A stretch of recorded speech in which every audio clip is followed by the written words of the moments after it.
Shalom saudara, firman Tuhan kita hari ini dari Efesus pasalnya yang pertama ayat yang ketiga sampai dengan ke-14. Tetapi saya akan membaca ayat yang ketiga sampai dengan yang ke-6. Demikianlah bunyi firman Tuhan bagi kita.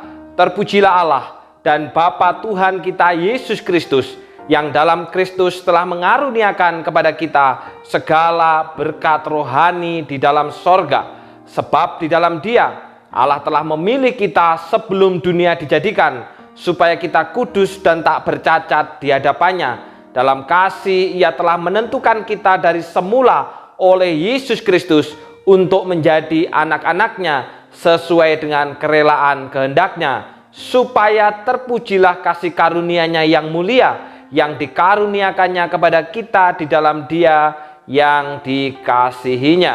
Saudara, urip iku urup. Adakah di antara saudara yang tahu apa artinya? Secara terminologi saudara, urip iku urup berasal dari kata urip dan urup. Urip itu artinya hidup, sedangkan urup itu artinya adalah menyala. Jadi urip itu urup artinya berarti hidup itu harus menyala.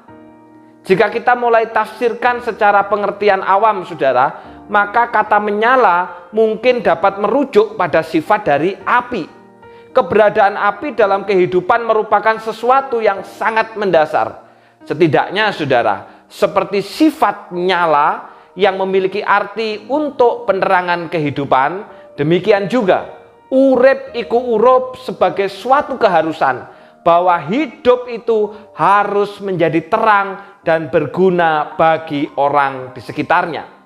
Ibaratkan lilin yang menyala menerangi gelapnya malam, selalu ada manfaat yang dapat kita rasakan. Jadi urip itu urup artinya adalah bahwa hidup itu harus memberi terang kepada orang-orang di sekitar kita. Saudara, kota Efesus yang pada hari ini kita baca saudara, lazimnya kota besar pada masa itu pastilah dipenuhi dengan berbagai gaya hidup yang salah.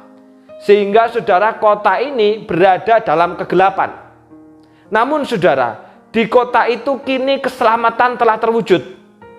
Orang percaya yang menerima Yesus Kristus sebagai Tuhan dalam kehidupan mereka mengalami keselamatan yang ajaib.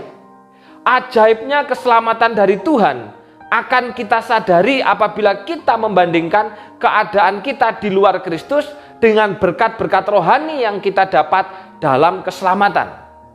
Juga saudara, apabila kita merenungkan bahwa untuk mewujudkan keselamatan itu Allah Bapa, Putra dan Roh Kudus mengerjakan karya-karya yang indah, serasi dalam kerjasama demi kita ciptaannya yang telah berontak berdosa terhadapnya. Itulah keajaiban keselamatan yang Tuhan kerjakan dari waktu ke waktu, termasuk yang kini saya dan saudara alami. Bapa telah memilih saya dan saudara, menetapkan kita menjadi anak-anaknya. Rencana itu terwujud karena putranya, Yesus Kristus melakukan karya penyelamatan bagi kita. Nah saudara, ajaran tentang rencana keselamatan dan pilihan kekal Allah Bapa ini membuat keselamatan bertumpu kepada sesuatu yang pasti dan bukan pada kondisi atau pengalaman kita. Maka kalau demikian saudara, apa tujuannya dari keselamatan karena kasih karunia ini? Secara khusus di tengah-tengah kota Efesus yang pada waktu itu dihidupi dengan berbagai macam kegelapan oleh karena perilaku manusia yang menentang kebenaran. Dalam Efesus pertama ayat yang keempat di sana dikatakan, sebab di dalam Dia Allah telah memilih kita sebelum dunia dijadikan, supaya kita kudus dan tak bercacat di hadapannya.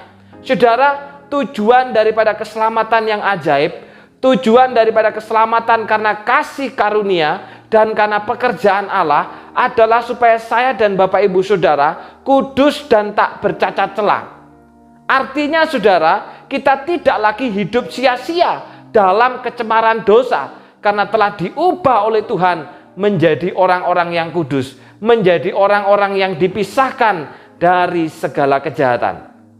Saudara, dalam hal ini kita bertanggung jawab untuk meninggalkan perilaku cemar dan memasuki proses penyucian yang dilakukan oleh Roh Kudus.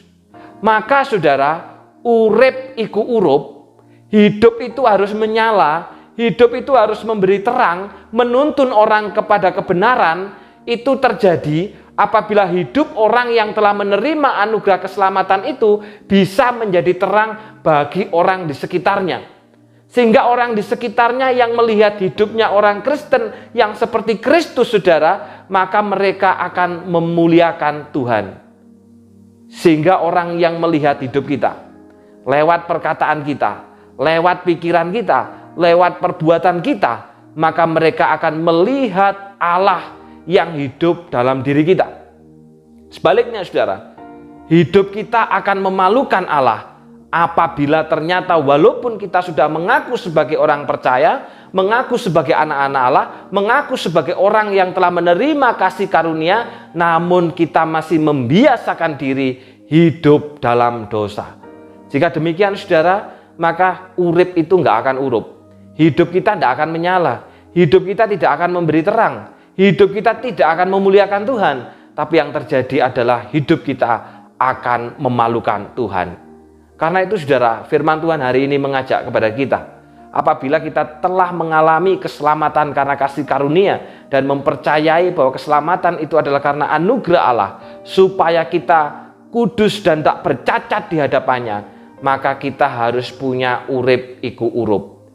Maka hidup kita itu harus menjadi hidup yang terang, hidup yang menyala, hidup yang menerangi orang-orang yang ada di sekitar kita, supaya mereka terbawa kepada kebenaran Kristus. Kita hidup dalam kekudusan dan kebenaran, maka berarti kita telah menjadi hidup yang menyala atau hidup yang memberi terang. Tuhan memberkati. Aku anak terang, tugasku memberi terang. Aku anak terang, Yesus yang selamatkanku. Aku anak terang, aku tak mau berdusta. Aku anak terang, taat yang Tuhan perintah. Terang di rumah, terang di sekolah, terang di gereja kemanapun ku pergi. Terang di rumah, terang di sekolah, terang di gereja kemanapun ku pergi.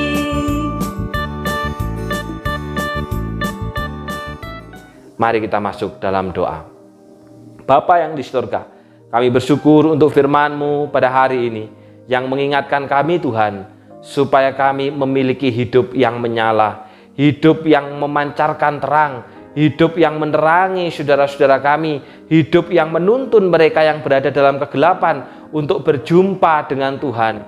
Oleh karena itu, Bapa, tolonglah kami, supaya kami ini menjadi terang, dimulai dari tengah-tengah keluarga. Kami sebagai istri dapat menerangi suami, sebagai suami dapat memberi terang kepada istri, sebagai orang tua dapat memberikan terang kepada anak-anak, sehingga ketika anak-anak melihat pekerjaan yang dikerjakan orang tua, pikiran orang tua, perkataan orang tua, maka mereka dapat melihat terang Kristus itu. Mereka melihat Allah di dalam kehidupan orang tua. Demikian juga Bapa, kami sebagai anak-anak, sekalipun kami muda, biarlah kami pun juga dapat menjadi terang di tengah-tengah kehidupan keluarga. Orang tua kami melihat hidup kami, perkataan kami, sikap kami, hormat kami kepada orang tua, sama seperti mereka melihat hidupnya Kristus, sama seperti mereka melihat hidup daripada Allah. Karena keselamatan, karena kasih karunia yang Tuhan berikan adalah supaya kami hidup kudus dan tak bercacat di hadapan-Mu. Hamba-Mu bersyukur ya Bapa, apabila proses pemilihan pengurus masing-masing komisi